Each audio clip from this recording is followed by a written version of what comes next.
What's up, STS Nation, and welcome to another episode of Surviving the Survivor, the podcast that promises to bring you the very best guests in true crime. And once again, it is not a tagline, it is our reality, and you will find out why in about an hour's time after you've heard these two guests. And again, for the second week in a row, we are examining not true crime, but perhaps the ultimate mystery in this entire infinite universe of ours. Now, of course, in the last few years, we've heard out of this world claims about UFO sightings, also known as UAPs or unidentified aerial phenomenons, with commercial airline and military pilots warning that they've seen things in the sky they simply cannot explain. And now, of course, an Air Force veteran named David Grush has blown the proverbial whistle, going public, claiming that the United States government has recovered materials that could be proof of UFOs, including an intact craft of non-human origin. But they are keeping it a secret from the public, he says. An organization, Grush says, so secret that even Congress does not know about it. So all this begs the question, do you believe? And we've got two guests, one who definitely does, and the other not so much. Widely known as the real Fox Mulder from the Fox Files, Nick Pope, in that maroon shirt on the bottom of your screen. He ran the British government's UFO project from 1991 to 1994. He researched and investigated UFOs, alien abductions, crop circles, and other strange phenomena. His government background and his level-headed views have made him the media, film, and TV industry's go-to guy when it comes to all things UFOs, the unexplained, as well as conspiracy theories. He is the author of not one, not two, but 6 best-selling books, including The Uninvited and Open Skies, Closed Minds. Robert Schaefer, The Wise Man and the Black Cat. He is an American freelance writer and UFO skeptic. He is a paranormal investigator of unidentified flying objects, having researched many sightings and written critiques of the hypothesis that UFOs are alien spacecraft. Robert is a member of Mensa, which means he is a hell of a lot smarter than me. And he's the author of a long list of books, too, including The UFO Verdict, examining the evidence and resentment against achievement, understanding the assault, also UFO sightings, the evidence. I really want to thank these guys, especially Nick, who jumped in last minute as we had someone who they both know. Dr. Avi Loeb was going to join us, had a little bit of a scheduling conflict, so we will get him on soon enough. But we've got of course, you can follow us on Facebook, Insta, Twitter. We are at Podcast STS. I'm trying to get like Nick Pope, who has 100,000 plus Twitter followers. Not that I'm jealous, but maybe just a little bit. But we'll get there. We'll get there. Also, you can support us on Patreon and YouTube, and the merch store is open. Nick, first question to you before we get into some of the specifics. You've been at this a very long time, early 90s, perhaps even into the late 80s.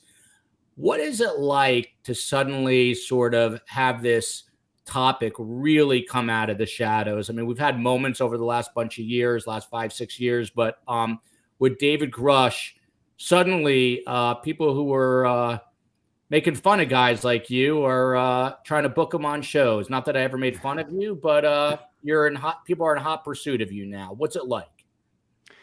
Well, yes, certainly this subject has come from fringe to mainstream in really just a few years. And the David Grush story is just one of a number of developments that have happened over the last few years that have pushed it that way. We've had, of course, those US Navy videos up on the DoD's website, along with a press release that they wrote saying that they're official and that they don't know what they are, and associated interest in Congress, of course, classified briefings, but also some public hearings that we've had and more in the pipeline.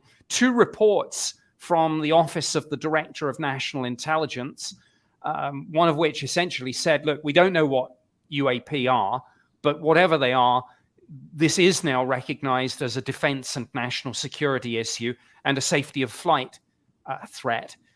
And in parallel, the NASA study, which is is ongoing as we speak. So it's exciting times. It's partly a vindication. It's not the first time that we've had, obviously, congressional hearings. That we had those back in the 60s as well. And we didn't get what the UFO community called disclosure, but it's exciting times, and there's more to come for sure. And speaking of disclosure, we had Vinny Adams, who hosts Disclosure Team on YouTube. He was on last week. Also a Brit, as well as Dan Zetterstrom, another Brit. So you guys seem to be into trying to figure out what is going on with this whole phenomenon. Sherry's News chiming in here.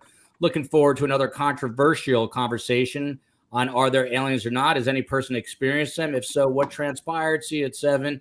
And then this one right here is for Nick. I'm here for the tea and crumpets. Well, the British are coming. Robert, you are the skeptic here, and a very bright man. Obviously, if you're a member of Mensa, I saw you went to Northwestern, not a shabby school. Yeah, I was a student of Ellen Hynek while I was there, and I got to know him pretty well and talked a lot about UFOs. And so, I mean, we're going to get into it more deeply, but with this David Grush whistleblowing, has it become harder for you to maintain your skeptical views? Or are you starting to just creak and fold a little bit, Robert? Oh, not at all. There's absolutely nothing that's new about David Grush. I mean, he's just saying what so many people have said before for so many years, and there's no proof. He doesn't have any proof. He said, people have told me that there are programs with crash saucers and dead aliens, but I haven't seen them myself. Well, that's called hearsay, and there's a lot of hearsay going around. In fact, I was just reading Jacques Vallée. He wrote like an autobiographical thing called Science, Forbidden Science, and he wrote back in 1989. He talked to Leonard Stringfield. Now, Leonard Stringfield was a well-known figure in UFOs back in the 70s and 80s, and he was saying exactly what Grush and these other guys are saying now. In fact, according as Vallée phrases it, he said Stringfield claimed he had no less than 37 first-hand sources who either saw crashed discs or bodies. Okay, 1989. That wasn't true. All ended up as nothing. 37 sources. It amounted to nothing. This is just maybe Grush only has 6 sources. I mean, he doesn't have nearly as many as Leonard Stringfield did, and none of them have anything. Robert, this is you know far more about this than I, but you know, physicists, astrophysicists, apparently this is an infinite universe. Is it perhaps, I don't know if the word is arrogant, but presumptuous of us human beings to think that we are the only intelligent life in this vast infinite place that we call home? Did I ever say that? I don't know anybody who said that. I don't know anybody who'd believe that. I agree with you. The universe is unimaginably vast, and every time we build a bigger telescope, the universe gets bigger. We've seen far more now with the James Webb telescope. It's just unimaginable how big it is, and how many galaxies, and how many stars, and how many planets. But that doesn't mean they're here, you know. But do you even believe even the closest stars are light years away? So do you believe that they're elsewhere? Do you believe in extraterrestrial life, but just elsewhere, perhaps? Well, I won't say believe in, but I say, you know, we know there's nothing impossible about extraterrestrial life. Life evolved on Earth. There are other planets like Earth, and there are probably millions or billions of such planets across the universe. But that doesn't mean that anybody else is here right now playing peekaboo with us and crashing in the New Mexico Triangle, where flying saucers seem to all go haywire and crash down when they fly over New Mexico. It doesn't happen in other states. I don't know why. By the way, there's this submarine that has gone missing, and I'm praying for the safe return of everyone aboard that. Looking at those photos just makes me claustrophobic. I tweeted out about that, but let's pray that they're able to locate them and get them back safely. Nick, what is different this time around? I mean, it feels different with David Grush. Is it just because guys like you have 100,000 followers on Twitter and there's social media? What differentiates this between, like you said, the 1960s when we were getting word of that? Obviously, Robert says it's all hearsay. What say you? Well, yeah, Robert mentioned people like Leonard Stringfield, and sure, these sorts of stories are not new. I think what is new is to get them from somebody who served on the Unidentified Aerial Phenomena Task Force, which was the predecessor body to the Pentagon's ARROW unit, All Domain Anomaly Resolution Office. David Grush does seem to be, according to pretty much every journalist who has checked him out, he does seem to be who he says he is. As Robert says, yes, his information is he's not claiming I have touched a spaceship, but he said, look, I served on the UAP task force. I was a member of the intelligence community. I spoke to all the people across the agencies involved in this, and multiple sources said it was real. As yet, of course, this is not verified information. But what I think, to answer your question, what I think makes it different is that it's coming from a genuine insider, and it's come in a situation where now he has given, apparently, classified testimony to some congressional staffers and maybe representatives. There is going to be at least a House Oversight Committee hearing onto this, which is hopefully going to get into some of this, find out maybe the specifics so that we can try to validate what is the project or project's names, who was the director, what agency was it embedded in. If we can get those key bits of information, then I think Congress, if this exists, might stand a good chance of getting it out. And in parallel with the House Oversight Committee, both in the Senate and in the House, the intelligence committees are actively looking at not just David Grush's testimony, but of course all the other things that have been going on in parallel, whether it's these US Navy videos, whether it's some other pilot reports, or whether it's some of the fairly highly technical and classified MASINT measurement and signature intelligence data that they've got, satellite imagery, which was confirmed by former DNI John Ratcliffe. So there's a lot going on. Very interesting. Robert, not to put you on the spot, I am not T-Pain is our next commenter. And some people thought that I was an alien for never having heard of T-Pain. Robert, have you ever heard of T-Pain? I got to confess, I must be an alien too. I never heard of him. T-Pain, I found out, is a very popular rapper, which is probably why you and I have never heard of T-Pain. Right. But this is I Am Not T-Pain. And he or she, I still don't know if it's a man or woman. What is the most convincing argument that aliens have not been visiting human beings since the history of mankind? I have a feeling I know what you're going to say. There's no evidence you're going to say. It's backwards. It's not the most convincing argument that they're not here. Say, what is the most convincing argument that they are here?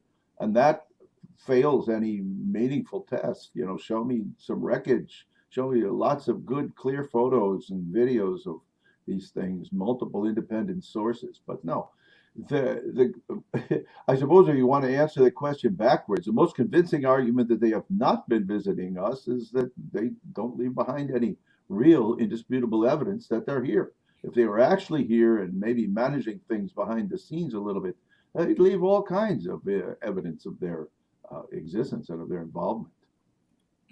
And Raoul Thomas pointing out, and I listened to this last night, Coast to Coast, discussing the UAP phenomenon just last night with Jeremy Corbell and George Knapp, who's obviously a big public figure when it comes. Both of them are when it comes to this subject.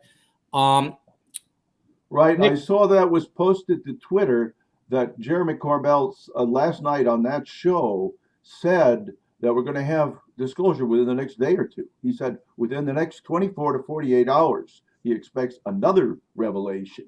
And now we're probably at least 12 hours into that. Or, so you don't believe that, Robert? You don't believe his hype machine is what you're saying? Oh, he's got quite a hype machine. No, absolutely not. He goes way beyond UFOs. He goes into all kinds of other stuff, and I can't even remember all of them. But yeah. Plus, I think he's a black belt in jiu-jitsu, which is sort of impressive. So, Oh well, don't mess around with him. Then. Yeah, you can't really argue with him too much because then you'll get put in a rear naked choke, as they say. Yeah, something like. Nick, I'm curious with you. Just take us back to the UK when you were working for the office there. What were you doing exactly in the early 90s? Well, our strategic brief was to look at the phenomenon and see whether there was evidence of any threat to the defense of the UK or anything of more general defense or scientific interest, which in true British civil service style, we very cleverly didn't define. So we got about 200 or 300 reports each year.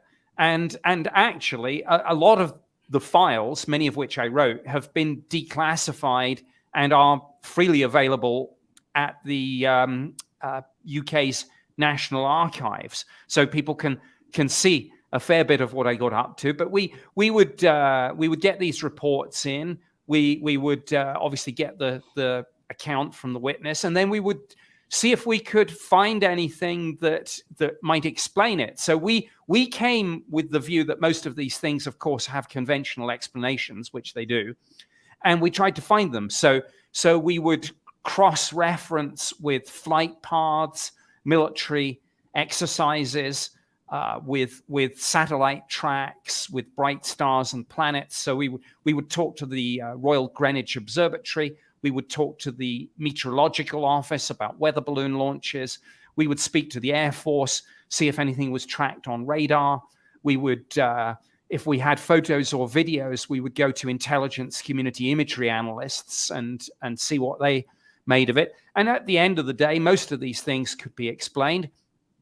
And we were left with a sort of core that we'd investigated and couldn't find a conventional explanation. And our view was, it's interesting, you're, I think, predominantly true crime podcast. In a way, we treated this not a million miles away from, I suppose, an unsolved murder or something. The file, if we couldn't get the explanation, the case file technically remained open. And until and unless some new piece of information came to light, a new witness, new forensic evidence or something, it would just sit there as an open case. We didn't, of course, say that it meant that this was extraterrestrial, but neither did we rule it out. And just to put my personal cards on the table, by the way, I'm absolutely a believer that there's a lot of life elsewhere in the universe, including intelligent life. Some of it, I'm sure, is going to be other civilizations.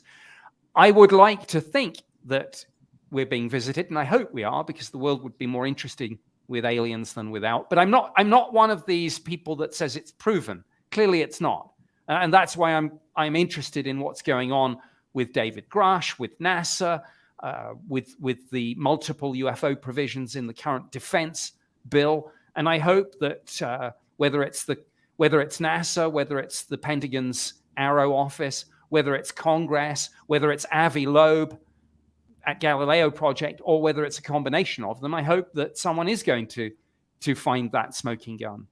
Well, if they're here, maybe we wouldn't be arguing about politics so much, and we wouldn't be so divided, red and blue. But I read that your wife, speaking of red and blue, is a redhead and a skeptic. Do you guys sit and argue about this all day long, or what?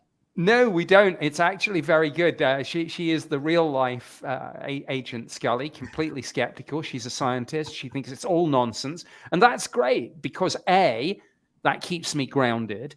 And when something happens, she'll be the first one to say, but wait a minute, couldn't it be this? Or how do we know that? So that's great. But the other thing is, if I was married to someone who was equally into this and a believer, I'd never get a break. So it's great. I go and do TV shows on this or whatever it is. I come back and we go for a desert hike. So it's great. Yeah, Nick, I've been reading some of the things your wife has been writing, and she's obviously much smarter than you. Very much so. I would not dispute that in a million years. Marina, who's watching us in the south of Spain. Good evening, STS Nation. Greetings from Spain. No aliens here, just the scent of night jasmine. Followed, Robert, by my friend Ski Hat Sarah. Carrie, she's talking to someone in the chat. We will be brave. Does Sarah have any reason to be scared tonight that a green man could be climbing through her window of unknown origin, or should she feel safe? No, I see no reason to panic. I mean, I don't think we need worry about an alien invasion just yet. I like to think, and my wife is a scientist and physical anthropologist, but I like to think that if we are being visited, they are scientists, they are explorers, they are biologists, they are perhaps anthropologists interested in this primitive emerging civilization that we have down here, wondering if we're going to mess it up or not. So no alien invasion, but yeah, perhaps interested in. There could be werewolves and whatever else if you happen to stop by at the Skinwalker Ranch. Something will follow you home. Then before you know it, those things will be spreading everywhere, and then it could be in Spain, or it could be in Tucson, it could be anywhere. Yeah, Sarah, you're not safe yet. Robert, to you, Mountain Girl says behavior panel reviewed the interview with David Grush. They felt that the whisper, they're calling him a whisper blower, left his whistle at home. They all came to the conclusion that this was disinformation. What was your conclusion after seeing David Grush's interview? Well, this term that people are using is saying, well, he's spreading disinformation. That implies it's a deliberate program on somebody's part, that there is some Svengali somewhere behind the scenes and saying, oh, you go out and tell them this, then you go out and tell them that. And I don't believe that at all. I think that these people who are saying it nonsensical stuff, a lot of what Grush says, we in the past, or Rick Doty and all kinds of people making all kinds of claims about things. People say, hey, he's spreading disinformation. I think he's just making stuff up on his own. He hears these stories, he believes them, saying he's probably talking to some of the same people that Leonard Stringfield talked to 30 years ago, and they're telling him the same thing. They don't have any proof then, and they don't have any proof now, but he doesn't know that, and so he thinks this is truth. So I really think this is all just kind of freelance nonsense rather than disinformation. At least that's how I see it. This next question, I'm glad they brought it up because I forgot to take notes on this. But speaking of Dr. Avi Loeb, there was some developments with him that he did recover this, what appeared to be some form of, or not recover, but saw it, I guess, on a micro. Maybe he did recover it. I don't know. No, they recovered. They're dragging a magnet along the ocean floor, hoping to pick up stuff. And they are picking up stuff, but mostly it looks like, the detritus from ships and whatever. Yeah. So Robert, that was not. I had read in different places that it was a, some sort of substance that is not found necessarily on planet Earth. But what was your takeaway from this? I didn't hear anything about that, but they found some little wire and they were trying to figure out what it was. I really don't have any up-to-date information on that, but they're finding all kinds of junk down there, which is no surprise. Think of all the ships that have been going back, coal-burning freighters, and also there were, God knows exactly where those naval battles were in the Second World War, but they were in that general area, and I wouldn't be surprised if we pick up a few pieces from battleships and whatever that sank there. So, but once you can sort that stuff out and find your extraterrestrial needle in a haystack, well, I say, fine, good luck with that. I hope you find it. Nick, any reaction to this Avi Loeb revelation? Yeah, I mean, he and a colleague some years ago wrote this paper based actually on some declassified US military satellite data to calculate the impact point of IM-1, which is Interstellar Meteor 1. So they are looking for this stuff. I've read Avi Loeb's daily reports. I know that they have discovered some stuff. I think the short answer is they are analyzing it right now, looking at the things like the isotopic ratios and such like. And Avi is a great, obviously, believer in the scientific method. He's taking a data-led approach. He's gathering his data and as time goes by, if he does find anything anomalous, he will write it up. He will publish it in a peer-reviewed journal, I'm sure. But you're of the opinion that he is, quote unquote, following the science. He's not. Oh yeah. Yeah. Yeah. Okay. I should declare an interest, by the way. While I'm not a scientist myself, I am one of the research affiliates in the Galileo project, which Professor Loeb leads. So I'm one of a number of people who maybe have some background information that might be useful to the scientists in the project. But yeah, Avi is completely going to be following the scientific method. So yeah, he's doing the analysis as we speak. By the way, he will publish. He will publish it in accordance with all those usual scientific principles. Yeah, they can tell which meteors are interstellar. There's only a very few of them that have been. Basically, because when they enter the solar system, they already have escape velocity. Essentially, that if they swing around the other side of the sun, then they'll escape from the solar system completely, as opposed to just circling around. But in this case, it struck the Earth, and so I could agree that there's probably a piece of extraterrestrial iron or something sitting at the bottom of the ocean somewhere. I hope he can find it. But there's also a bunch of junk from World War II and whatever else. This is going to be. It's worse than a needle in a haystack. But I wish him luck finding something. Yeah, and I should just add one of Avi's favorite quotes on all of this. He says, and I don't think anyone can dispute this. He says, if you don't look, you won't find anything. So Yeah. At least he's looking.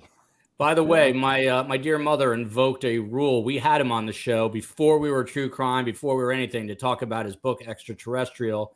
And that day, for whatever reason, she told me I need to start asking our guests what we can do for them. So I asked Dr. Loeb what we can do for him. And I told this last time we did this show.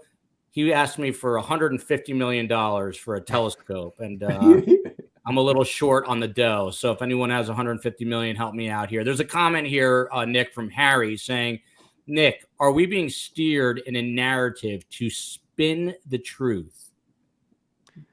Well, I think self-evidently, I mean, I worked for the British government for 21 years. Only 3 years of that had anything to do with UFOs, by the way. I would say that as a matter of course, it's a truism. Governments on any issue always try and spin things. It's always talk up good news, downplay bad news and things. But I mean, I've heard some crazy theories. I think I saw one of the comments come up earlier, and I don't know whether this question ties in with that. Some people believe that there's going to be how do they put it, a false flag alien invasion, that we're going to fake an alien invasion so that we can bring in some sort of space patriot act. And there's something apparently called Project Bluebeam that means with a combination of Hollywood special effects and holographic projections and government spin, they can fake everything from the Second Coming, or first, depending on what you believe, and alien invasion, whatever it is. I think personally that's nonsense. But yeah, government spin all the time. Yeah, just and not Robert, like that. Robert, to that point, Sally Vella kind of brings us up here. She says the ultimate crime of scaring people to death by the government. They've been here all along, she says, and now they're going to pretend they're attacking us. But you do hear that, by the way, J.M.M. Barkovich, I love Nick Pope. But Robert, you hear, I hear this argument all the time. Oh, yeah, they're bringing up aliens again to distract us either from politics or something else. Do you think there's anything to that it's used as a distraction method? Well, I think it could be. If you want to get something off the news for a couple of days, you can just find another whistleblower or just do another news story on an old claim, and that's a possibility. But I don't think that in general that's how it's being done. I think when the previous comment, I think, was saying that they've been here all along, the aliens have been here all along. Well, I don't agree with that. I just like they're here and there and they're friendly, but the government's going to pretend like they're evil. Well, there's a small problem with that, is you got to show that they're here in the first place, which does not appear to be the case. So Sharp Tack says the government has no right hiding this from the public. Followed here, just what we were talking about. Let's be skeptical. Let's be debunkers. It's very important for false flags. Back for a second time after the episode with Vinny and Dan, Vinny Adams and Dan Zetterstrom, now Nick Pope. I am here for it, followed by cool guests. So got some little bit of not breaking news, but developing news. So we all heard about this 911 call from this family in Las Vegas that aliens at a spacecraft had crashed in their backyard. Robert's laughing, and that there was 10-foot or 8-foot aliens. Well, Las Vegas police have now placed cameras in the backyard of this family's home. They claim that they saw an 8 to 10-foot person with big eyes that is not human, and body cam footage showed something falling from that sky. If you look at the body cam footage, Robert, the police cam footage, you can see something in the background. That was not from the same time. That was not on the call that this guy made. That was like an hour before.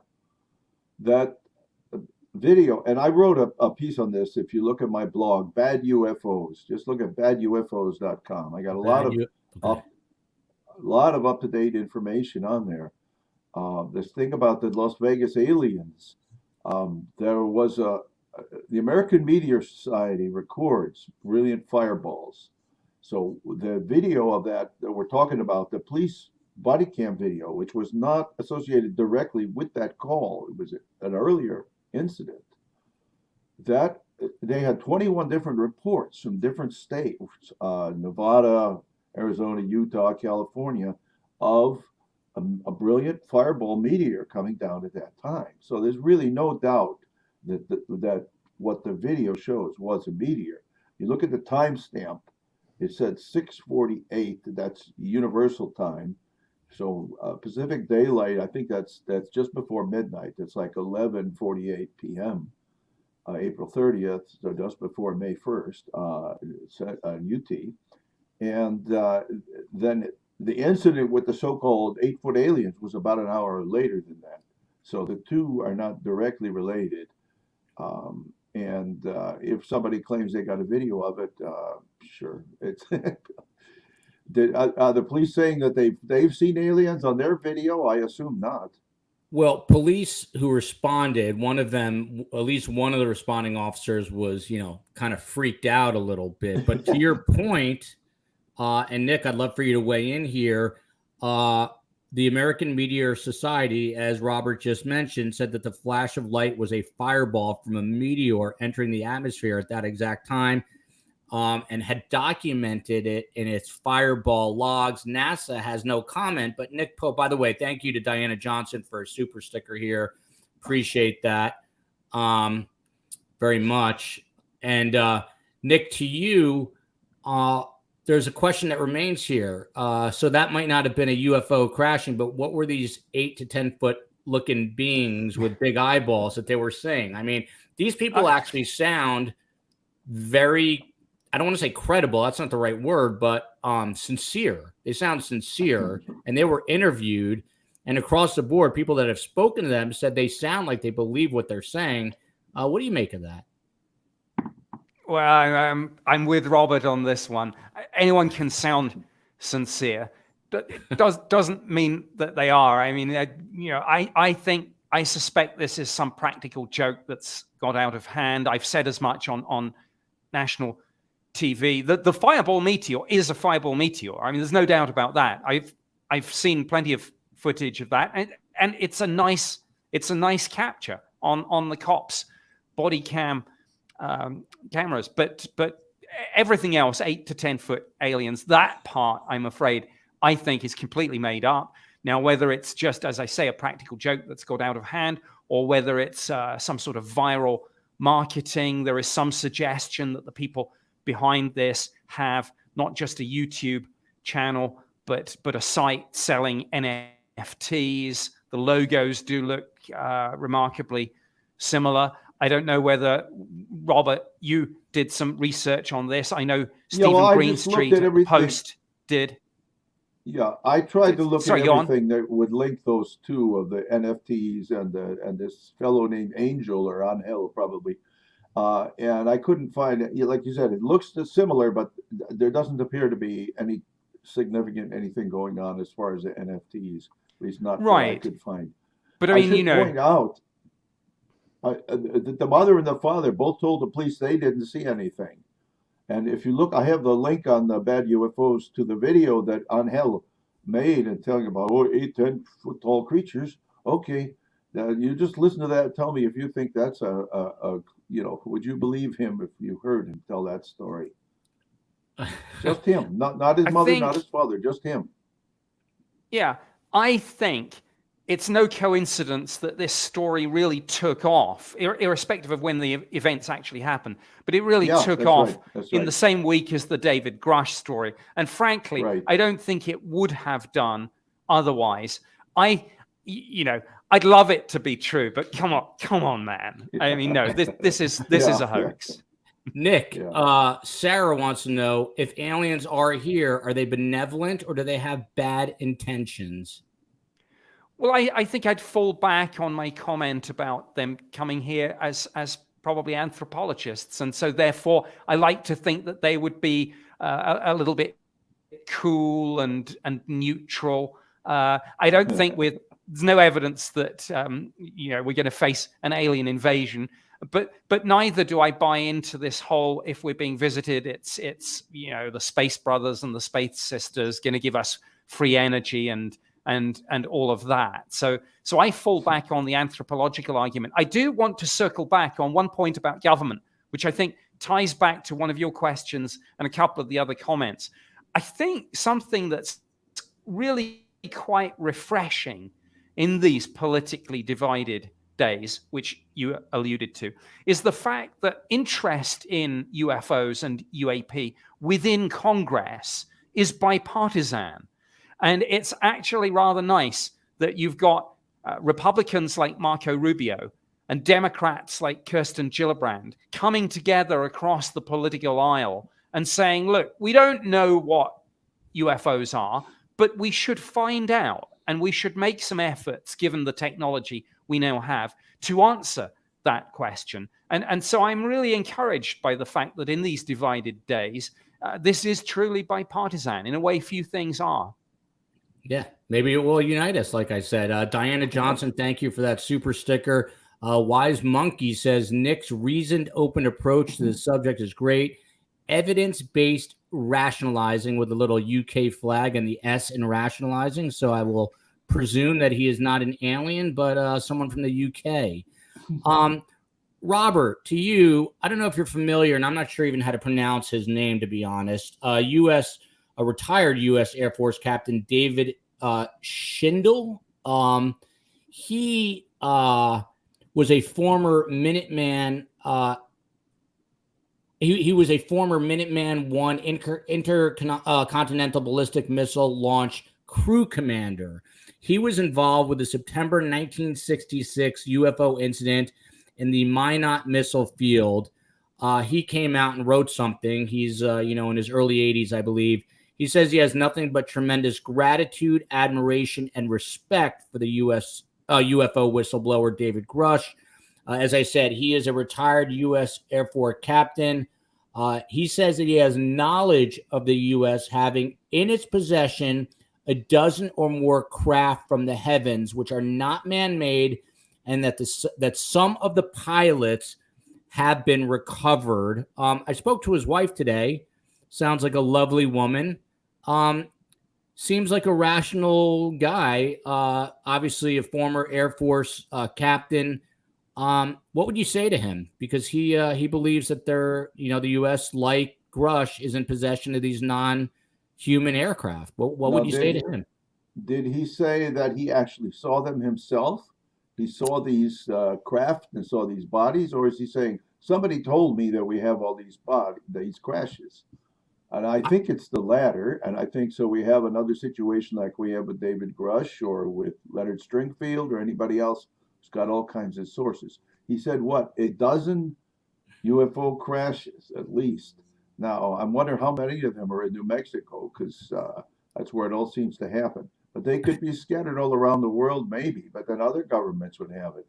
So, but if it's in the possession of the U.S. government, I would assume it's crashed either in the U.S. or some This U.S. was in Minot, which I believe is in Well, North yeah, but Dakota. no, he's not saying they crashed in Minot. He worked at this missile. So he was stationed at this missile silo, but he's saying that somewhere, somehow, the government has 12 crash saucers, but he's not saying where, when, or how he knows this, or where they are. And Nick, to you, are we going to bridge that gap from, you know, what David Grush is saying to show me the money? Are we gonna, you know, I think one or both of you was just saying that Corbell said we're going to have disclosure within 24 Right. to 48 hours. Right, on the coast to coast. Yeah. Nick, do you expect that? Well, I haven't listened to Jeremy's latest interview. To be honest, though, I thought that Jeremy was just saying that there are going to be some more big revelations this week, not what the UFO community call actual disclosure. But you know, we'll wait and see. What I would say is this: I mean, this Minot incident and a similar one at Maelstrom Air Force Base is one of a number of cases where it is alleged that following a UFO interaction with the missile facilities, that some of the nuclear weapons were shut down somehow. Now, that's a big claim. In the National Defense Authorization Act for fiscal year 2023, one of the things that Congress basically has told the DoD and the intelligence community it wants answers to is this whole question of whether there's a connection between UFOs and nuclear weapons. And in any of this, are we dealing with a foreign adversary? Are we dealing with US deep black programs that just are so deeply compartmentalized that the left hand doesn't know what the right hand is doing? Or are we dealing with something extraterrestrial? Or are we dealing with all of that? I don't know. Congress has told the government to go and find out the answers. And when Dr. Sean Kirkpatrick, who heads up the Pentagon's Arrow office, when he spoke to the Emerging Threats Subcommittee of the Senate Intelligence Committee a couple of months ago, he said that already a number of people had come forward under the provisions in the defense bill and testified, and Arrow is going through that material as we speak. So hopefully we will get answers. Harry is back with a question, Robert. I'm wondering if you asked yourself this same question. Who does this leak/disclosure benefit? Do you ever wonder that? Well, I'm not sure it benefits anybody. Like I said, I'm coming back to my earlier thoughts about how this is just, it's random storytelling. And I don't think anybody is coordinating it or saying what comes next or whatever. I did find the quote from Corbell. The exact quote is, "More of that truth will be coming out within the next 24 to 48 hours." When he's talking about the truth, he's talking about, the so-called whistleblowers and so on. So that's what he said. Well, we're going to have to see if he is a man of his word. Go ahead, Nick. I see you're Yeah, I was just going to say one other, the earlier question, what's different about David Grush? One thing that is different is that most of these previous claims have surfaced either anonymously on various conspiracy blogs or they're from individuals whose background doesn't check out. David Grush's background does seem to check out. One other thing that is interesting about him, which I think is a difference, is that in parallel with speaking to some people in Congress, he's made a formal complaint to the Intelligence Community Inspector General. And the substance of his complaint is that he suffered some personal retribution for speaking out about this and making a few waves. But of course also, and this is why the House Oversight Committee is interested, one of his allegations is that Congress was deliberately misled on this and had information hidden from it, which would otherwise enable it to do its lawful and constitutional oversight ability. But what's specifically very interesting is that when you make a complaint to the ICIG, you do so, and it starts off by saying, if you knowingly make a false statement, you are liable for a fine and potentially prison time. So to answer the question, what is there to gain? Maybe not much. What is there to lose by making a false statement? In this instance, potentially quite a bit. That's interesting, and I've heard that as well. He doesn't want to go to prison for no reason at all. Lucy the Bengal here. Hello from New York. Just love that you're covering this topic, Joel. Follow it here. I like this one. Hit that like button or else you'll get abducted by aliens. No truer comment has ever been made. Nick, I'm wondering what you make of this. I don't know if there's anything to read into this, but Debrief, the debrief.com, which is kind of a leader in this sort of out of this world news, attorneys from the Compass Rose legal group, they're the ones representing whistleblower David Grush in this complaint you were just talking about to the IGCIG. They say that they have basically the law firm has ended their formal association with David Grush. Why? Is there something to be read into this? The story on this seems to go back and forward depending on whether you're talking to skeptics or believers. Some skeptics have said, well, it proves they're not comfortable with the story.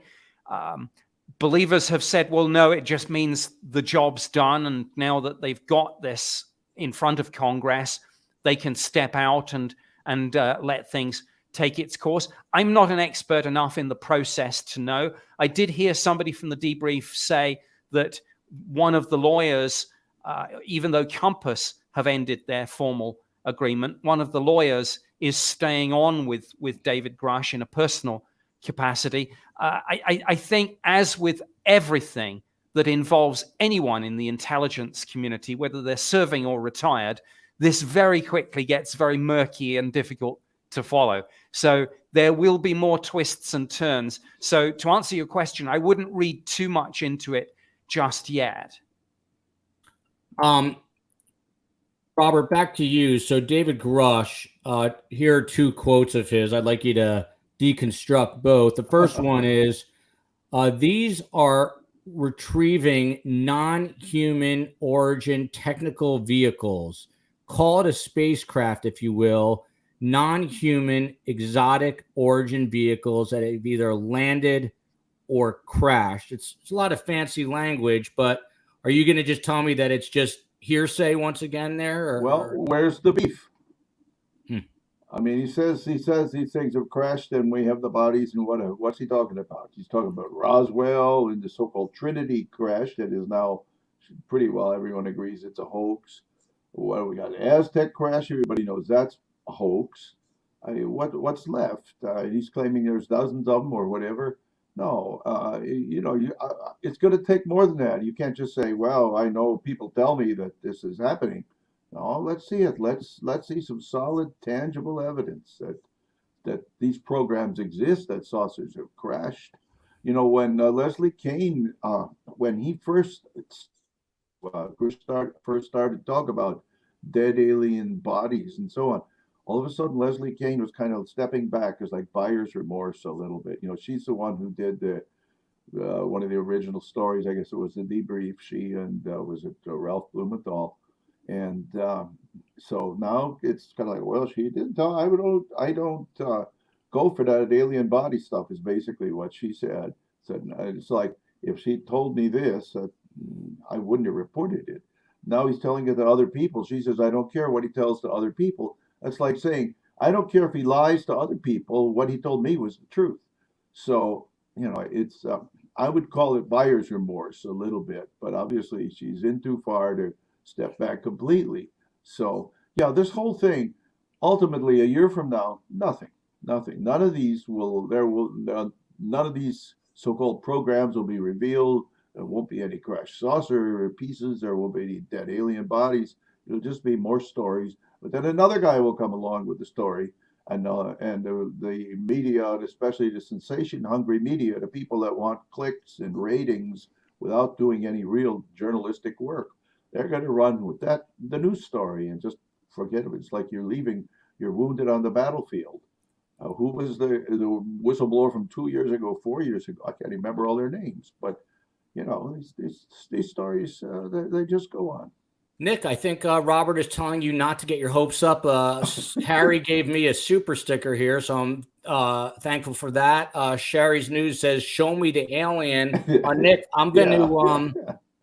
Where's the beef? Show me the alien. Yeah, I never get my hopes up, but we've talked about these three current initiatives, which are all proceeding in parallel, which are going to be probing all these claims and more. We have number one, the NASA study, number two, the ICIG complaint, and number three, Congress. And I know this is a little unfashionable these days, but I'm going to put my faith in Congress on this. And I'm going to say that because it's not a party political issue, because it does enjoy support across the political aisle, I'm going to say that if there is any beef there, Congress will find it. But look, I am not one of these people. I'm not afraid to say I don't know. I don't know. I don't know what Congress will find. Maybe they'll find nothing, but maybe they'll find that there is something to this. And like Avi Loeb, if you don't look, you won't find anything. So I think we should look. That's a very rational approach. Robert, Landa Micah says, "I am an alien." Do you believe Landa, or do you need to know more about Landa before you buy it? Well, let's see. It looks like she looks more like a koala than an alien. That's hard to say for sure. This is a huge compliment to me. STS Nation Best Guest. I feel like I'm listening to an Art Bell show. Great show as always. I was a big Art Bell fan. Sorry to see him go on to the next adventure, wherever he may be. Nick, back to you. So Grush said, and I quote again, Nick, to get your take, he says, "Well, naturally, when you recover something that's either landed or crashed, sometimes you encounter dead pilots, and believe it or not, as fantastical as that sounds, it's true."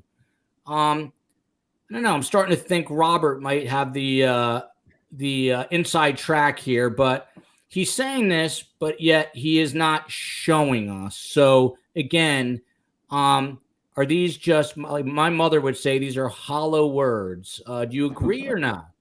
I agree that they're not validated, but without wanting to turn this into just a total appeal to authority, this guy did serve as the NGA, so the National Geospatial Intelligence Agency, and later the NRO, the National Reconnaissance Office, representative on the government's own UAP task force. So yes, these claims are not validated, but they do seem to come from somebody who would be, if not somebody on the actual program, somebody by virtue of those appointments, one step removed from them. So I'm not prepared to throw this out just yet. And again, at risk of repeating myself, it's even if you take the view that it's unlikely to be true, it's what in government is sometimes called low probability, high impact. Even if you're skeptical, the societal implications, if any of this does turn out to be true, are so immense that I think it is incumbent on us to probe these allegations and see if we can validate them, which is precisely what NASA, the ICIG, and Congress are trying to do. Nick, you bring up an interesting point. I was just going to go there after these next comments, but I'm going to go there now. I got in a conversation with a very religious Jewish person. I am Jewish, very Orthodox, as they say, a true believer. And I asked him the Jewish belief on aliens, and he looked at me as though I was one. He just couldn't comprehend what I was even asking him. But you said that the repercussions here would be immense. What would it do to organized religion? The Jews have been around 5,000 years. They do not believe in aliens. What would it do to these organized religions if Jeremy Corbell is right and 24 hours from now we are seeing aliens paraded around the White House? I think it would depend on what we discover about extraterrestrials. I mean, one thing is if we found other civilizations, whether it's through UFO research or more likely through science, but if we did ever interact with them, maybe they would tell us that they regard religion as primitive superstition. So if we encountered something like that, absolutely, it would be challenging for all the major world religions, well, the minor ones too. What I would say is the Catholic Church is perhaps the most vocal of the main religions in looking at this, and they've quietly funded some conferences into this sort of thing. They've made some doctrinal statements on it. As far back as 2008, the then director of the Vatican's observatory said there's no doctrinal objection to the existence of extraterrestrials because man may place no creative limits upon God. So that's what's been said publicly. Behind the scenes, maybe some of the other religions are giving it some thought. Like I say, it depends what we find. But I did a whole TV series called After Contact, which looked at the societal impact. And we had a whole episode on religion. I interviewed Ted Peters, who's a theologian who's given a lot of this some thought. And by the way, right, I heard him give a talk. He said that he thought it would have no impact on the religion. Yeah, I didn't necessarily agree with him on that. And in 2010, there were 2 Royal Society discussion meetings on this, and the theological implications of first contact or first discovery led to the biggest controversy of all at both these meetings. So it's a big question. Papa Bear, always give her a special shout out. She is from Moscow, Idaho, now home to those infamous quadruple homicides. She says, how can we honestly assume there are not others among us? Surely we can't still be that arrogantly foolish. Robert, I'm curious. This person says proof of alien visitors is as believable as Bigfoot then, ? But Robert, back to the organized religion question. What do you think happens to religion if, in fact, this comes to volition, or do you not give it any thought because you don't think it ever is going to happen? Well, I think it's extremely low likelihood that any open revelation or anything of aliens, discovery of aliens, is going to happen. If it did, I tend to agree with what was his name, Dr. Peters, who said that he thought that they would adapt, the main religions would adapt to it pretty well, that he interviewed a lot of people and did some surveys and so on. So, but of course, I'm really not into religion, so I couldn't say for sure. But Robert, that was my next question without getting too personal, but are you a believer in God? No, I've been a skeptic about religion as well as about a lot of other things for pretty much all my life. So no, I'm not. So Robert, where do we go once the game is over? Where are you going next? Well, when you say the game is over, I don't think it in the sense of people stop believing in UFOs. I don't think it's going to happen. It's just going to keep. No. I was going a different. I was going in a more morbid direction. When your life comes to an end, is there anything afterwards, Robert? Well, how would I know? I don't know. If you ask Leslie Kane, there's all kinds of spiritualism and spirit trumpets and things like that that can be used to talk to spirits. I really don't believe in that. I think once I'm gone, I'm gone. But who knows? I'll find out sooner or later, and then I'll come back and tell you guys. But you got to have a good medium. Hopefully, a lot later than sooner. Joseph Rapp here says, Nick, to you. How many other countries are reporting UAP? Is it primarily an American issue? And then there was another question, but if you want to respond to this one, Nick. Sure. At the moment, there's no getting away from the fact that it's very US-centric. One very interesting snippet that came out at the NASA meeting held on May 31st was when Sean Kirkpatrick from the DoD's Arrow office was giving his update. He said that he had just held the first Five Eyes panel on UAP. So the Five Eyes intelligence sharing alliance, of course, is the United States, Canada, the United Kingdom, Australia, and New Zealand.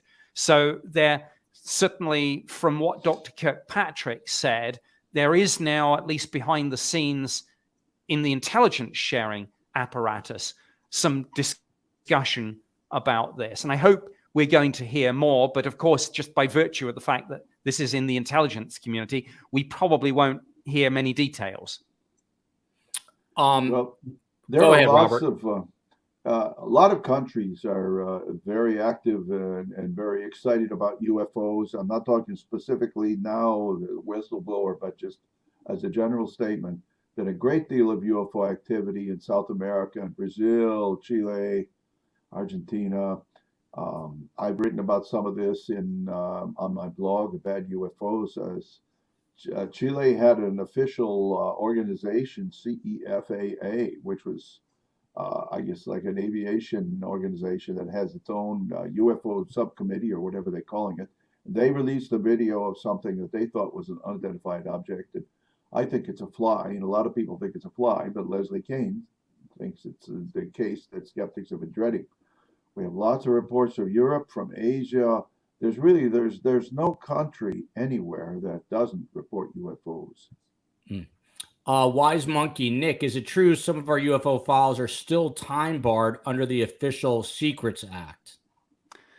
Yes, it is. Although, to be fair, most of the reason for the classification is it's not because we've got a spaceship hidden in a hangar.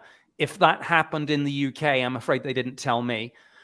Most of the reason for any material still being withheld under the Official Secrets Act is because it pertains to methods and sources of gathering intelligence. So for example, if you take a photo or a video of, and we've seen some of them, of course, UFOs on the camera, on the forward-looking infrared camera on an F-18 Super Hornet, some of that data is going to be classified not because of the UFO, whatever that might be, but because it will tell you about the capabilities, and therefore, if you release it, it'll tell the Russians and the Chinese about the capabilities of our systems.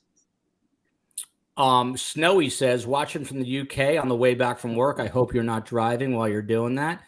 Byron and Ethan, you probably know who they are, Nick, but I do not. Expecting UFO full disclosure this year. Robert might say to relax yourself, but we will move it along. Here's a few more things I want to get to with these guys. I love these two guests, by the way, and we got lucky. Nick Pope's a big deal, as is Robert, and I got Nick in the very last minute by the skin of my teeth, so I owe him a debt of gratitude. But prior to all this, Robert, before, and I mean the David Grush thing here, White House Press Secretary Karine Jean-Pierre was asked about UFOs and aliens, and she responded by saying, I know there have been questions and concerns about this, but there is, again, no indication of aliens or extraterrestrial activity with these recent takedowns.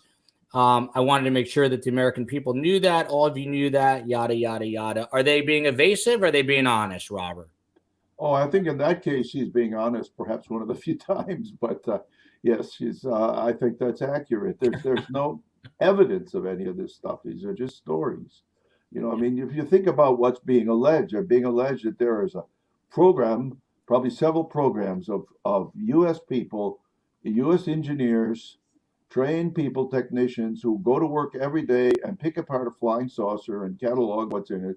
And they analyze, they do maybe alien autopsies on the dead bodies or whatever. And all this stuff allegedly is happening. Nothing ever leaks out, but people whisper to the whistleblower, how we got this secret program, but I can't tell you anything about it. So, you know, if you go to UFO conferences, people will tell you this. I can't remember how many times, you know, I go to a UFO conference, I'm talking to somebody, say, you know, I talk to somebody who's very high up in government. He has top credentials, and he told me that, yeah, right. You hear that all the time. to the chief technical officer, if you could put that comment back up, that super sticker comment. I didn't mean to take it down, and we'll get to it. Nick, to you, Senator Josh Hawley, who's controversial in his own right, has come out and he says he's not ready to dismiss David Grush's UFO claims. The quote from Josh Hawley is, the takeaway from that is they had thousands of sightings of these things over the years, which was news to me, he says. So I'm not surprised necessarily by these latest allegations, meaning Grush, because it sounds pretty close to what they kind of grudgingly admitted to us in the briefing. It's not good. None of it's good.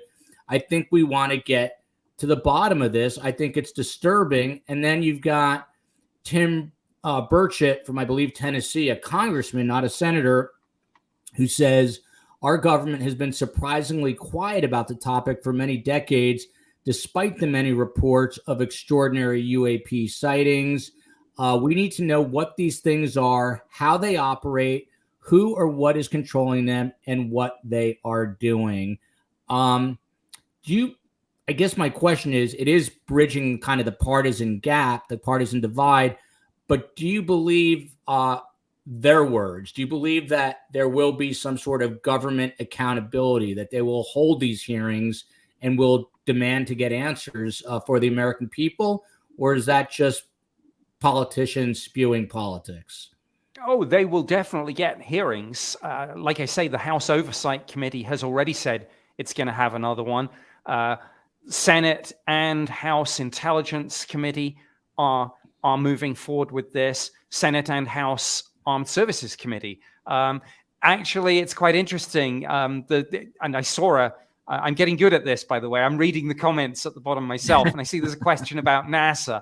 And that kind of ties in with that point, because one of the interesting things about NASA's current interest in this is it's very much a top-down initiative. Bill Nelson said, we must do something on this. What's interesting about that is before he was made basically NASA administrator, Bill Nelson sat on the Senate Armed Services Committee. And interesting piece of trivia, he's one of the people who had the classified briefing on UAP from the Pentagon. And what did he do the moment he got put in charge of NASA? He was like, we need to be on this. So all these things tie together. But yeah, absolutely. These statements are coming from some people who've had the classified briefings. Zan's here. Non-human intelligence is about DOD AI ambitions. Alien Stories vehicle to associate term with doom and dread. Big AI regulations coming. Robert, does this person make some sort of point about this being related to artificial intelligence and the regulation of all that? Again, some sort of distraction. Look this way, but we're really talking about that. Well, that's what he's saying. I'm still not even quite clear what he means. He's saying that the government is making up this alien intelligence thing because they want to use it for their own AI or something, or put it I can't make much sense out of that, actually. Mm-hmm. But I just wanted to point something out, though, that we're talking about, the government and replying or answering to pressure. Because really what's happening here is these people in Congress and other agencies they're responding to pressures that are being put on them by the public and by reporters and so on. But this is deja vu. See, I've been in this field for so long that the Condon Report was current events when I got started. The famous University of Colorado Condon Report that the Air Force had started investigating UFOs or flying saucers, as they were then called. In 1947, they had several different ones that finally ended up as Project Blue Book, which went until 1969. And things were starting to heat up pretty much in the 60s. They were warm enough in several years in the 50s, but 60s it started to get even worse and more pressure. And why don't you come clean on this and tell us the truth about UFOs? And the Air Force is saying we don't have anything. So they said, all right, we're gonna push this off on somebody else. We're going to get the University of Colorado to take all the heat on this, and Dr. Condon, and they're going to study it. Dr. Condon studies it and his group, and they they come up with the default sort of scientific view that there's nothing here and so on. But you see, the Air Force was so eager to get out from under it. It was like this burden of, bad publicity. Now I hear the people saying now, the people on this UAP task force are saying, oh, we're getting harassed. We're getting online harassment from people who want us to come clean and tell them about the UFOs. Those who do not know history are doomed to repeat it. The Air Force went through the same thing in the 1960s, 68, 69. They said, gave this to Dr. Condon, you take care of this. They're probably going to have to do something like that now, I would think, because it'll just keep building and building, and the pressure will mount. Well, Robert, I was going to go back and ask you, since you just brought it up, in 2021, we started to see tons of these images, the Tic Tac UFO. The Pentagon released a report on UAP. I think there was 140 instances of encounters with Air Force pilots that could not be explained. How do you explain all that? Because these objects do look bizarre. I mean, we've all seen them now on the radar.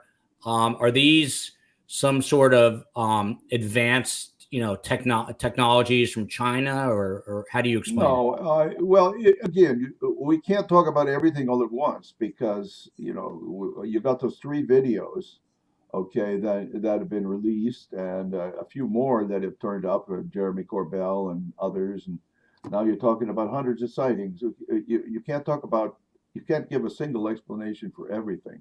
When they say they have all these hundreds of sightings, what they mean is, in a large number of cases, a pilot went up and saw something and they didn't know what they saw. That doesn't necessarily mean anything. Now, if you want to be specific, actually it was longer than 2021. It was back in 2017 that Tom DeLonge, if you remember, and To the Stars, and Leslie Kean and Ralph Blumenthal in the New York Times writing about glowing auras and what it was, black money or something, I forget. But anyway, it's, the video, the Tic Tac, okay. Remember, the Tic Tac is not the video that we see, that we call the Tic Tac, was not shot by the plane where the pilot claimed to have seen the Tic Tac. That was like an hour later. They sent somebody up with the camera. So what we're seeing, it's clearly is a distant jet. This is infrared and a long ways away. You can see the heat from the distant aircraft. Same thing with that so-called gimbal. Mick West has gone into great detail on this and shown with the angles and everything. It all matches. Now, the so-called gold fast, again, this shows we're talking about credentials. We're talking about people who are on the task force and so on. They couldn't figure this out until finally they have figured it out. Now, finally, they agree the go fast object is not going fast. It only looks like it's going fast because you're in an airplane, you're going 400 miles an hour, and this thing is standing more or less still or moving slowly, and you're going like this, which makes it look like, wow, look at that thing go backwards so fast. And he couldn't figure this out. And this guy, Travis Taylor, was their chief scientist at one time. He's the guy on Ancient Aliens talking about, the type of spacecraft that the ancient Vamidians or whatever they were seeing. I mean, this is, kind of a comedy of errors in some cases. And then there's one where they supposedly saw all these triangular shapes. Hundreds of triangular shapes of drones or something hovering over the ship. No, those are stars, out of focus images of stars. We've been through this in great detail. So Nick, was Robert drinking too much scotch today, or is he speaking the truth here? No, it's a mixed bag. The first report that we had from the Office of the Director of National Intelligence had it right when they said, look, there's not going to be a single neat solution to all of this. Some of these UFO sightings, whether they're visual or whether they're captured on forward-looking infrared or whatever, some will turn out to be misidentifications. Some may well be sensor anomalies. Some we don't know. Now, those 3 videos, I know there's a lot of controversy. There are people in government, even in government, who don't agree on this. There are different schools of thought. But certainly, when I last looked, if you look at the 3 original videos that emerged first, they are still on the DoD website, and it still says that the phenomenon shown remain unidentified. Yeah, sure, there are debates about what speed they're traveling and what they are, but they still say the official government line on this is that we haven't figured out what these things are. Rebecca Gallant, back to the family in Vegas. I think that family saw something, but what? They're still trying to figure it out. Nick, back to you. There's now a pilot-led advocacy group that's been formed, Americans for Safe Aerospace. It's officially launching either this week or last week. It's a pilot-led advocacy organization dedicated to UAPs. It's co-founded and run by a former Navy fighter pilot, a guy named Ryan Graves. Again, it's kind of what I started with. Are we turning some sort of corner? There was a time, and Robert knows this, and you know this, where people thought people who were believers in this were basically crackpots. But have we turned a corner where this is now a serious issue, a serious news story, a serious topic? We've turned a corner, but there's still work to be done. Even the Pentagon said that the process of destigmatization must continue. And look, we talked about Avi Loeb and the scientific method. It's all about data, and we won't get the data if people are not coming forward to report. So yeah, whether it's commercial airline pilots reporting to the FAA, or whether it's military pilots reporting up the chain of command, we do have more reports than we had, but we still don't have enough. There are still people who fear being disbelieved or ridiculed.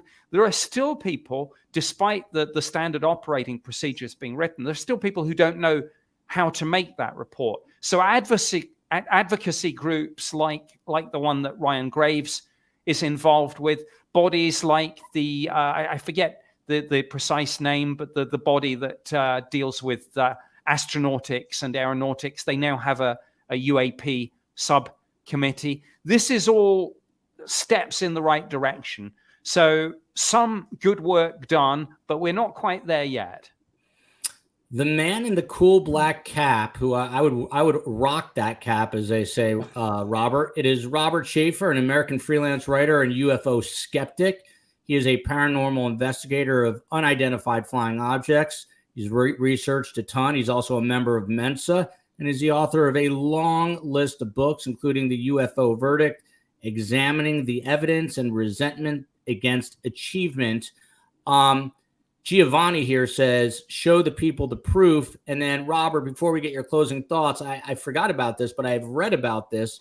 Sally Vela says, yes, Jackie Gleason talked about Richard Nixon taking him to see the bodies, and his life changed from that moment. And soon after, he got lung cancer and died before he told what he saw. Apparently, Nixon and Gleason were tight. He did take him to see alien bodies.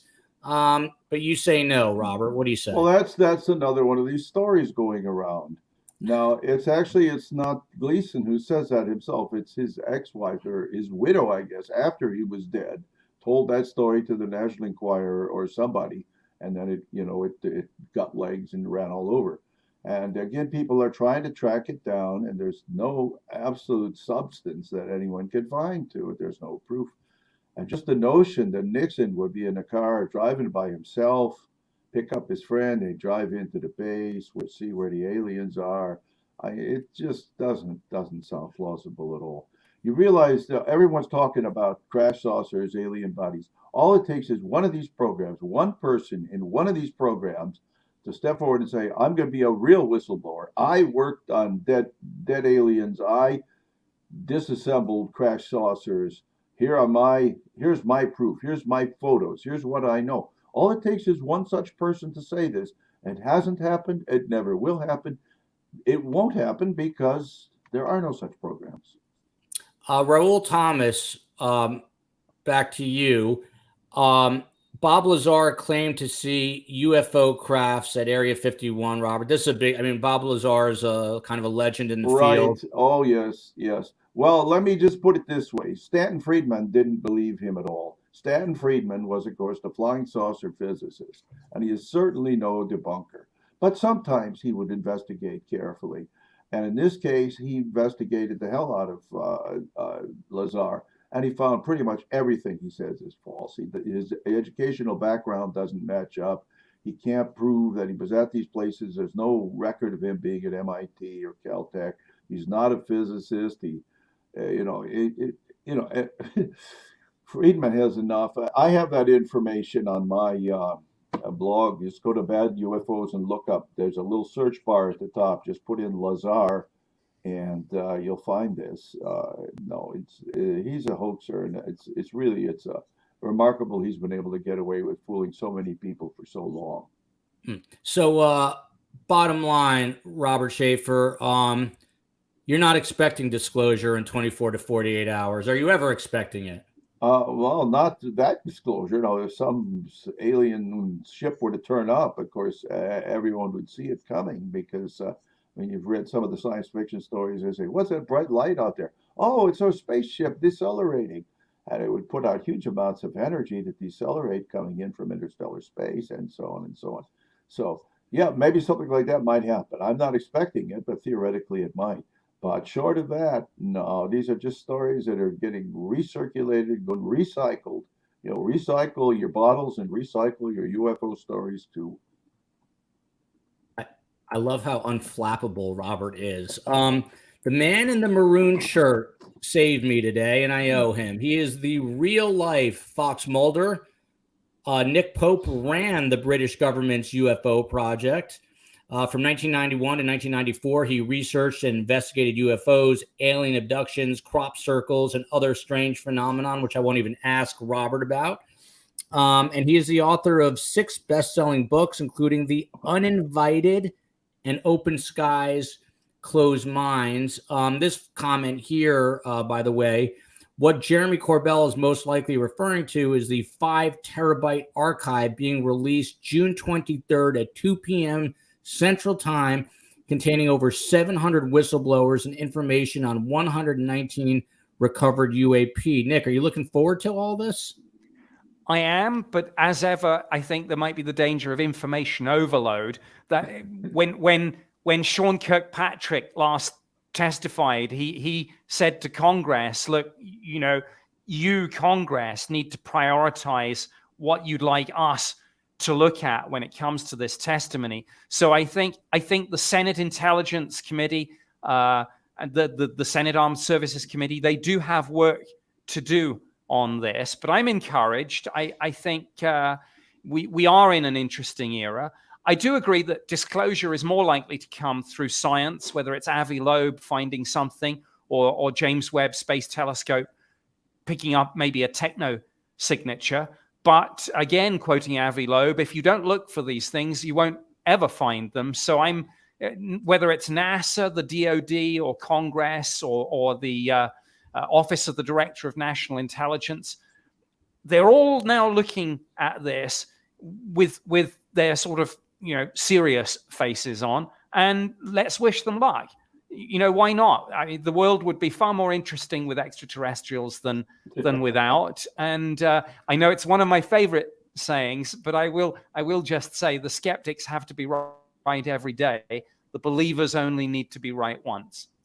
Yeah, fortunately, that's not hard. The world would be even more interesting if unicorns and mermaids were real also, but I don't think that means that they are.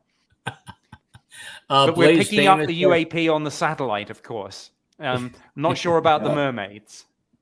Blaze says something big is coming. Jen Castaldi, you have not become the redheaded stepchild. I was so involved in this conversation, but always a shout out to Jersey, Jen. Bottom line, Nick, in our lifetime, you might have a couple years on me, I don't know, but are we going to see something? Do you truly believe that we will find something out that might stun us all?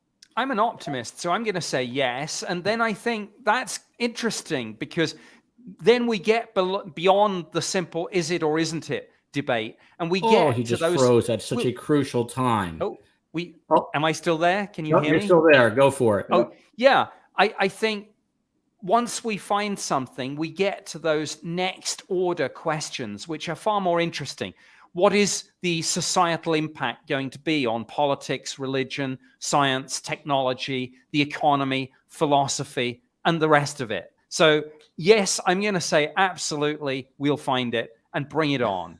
I love it. MC Spunky says, bet this guy. I'm going to say both. Bet both these guys are fun at a party. I'd love to talk to both of them.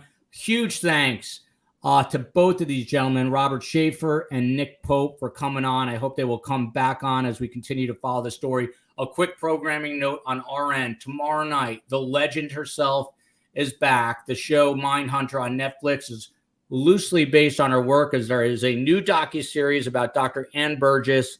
She's coming on. We're getting back to true crime. We're talking about Lyle and Eric Menendez, who are not far from Robert Schaefer in the San Diego area. And by the way, Nick Pope is in Tucson, where I met the chief technical officer once upon a time when I was a reporter in the old Pueblo in the desert. For those who have never been to the desert, you have to check it out. My wife hates it. I love it. I would live there. Everyone drives a pickup truck, unlike Miami, where everyone drives a Lamborghini. So it's a lot easier for me to handle in the deserts. With that said, huge thanks to everyone. Love you, America. Love you, San Diego. Love you, Tucson. Love you, aliens. Till next time. Gentlemen, hang on 1 second. Hang on.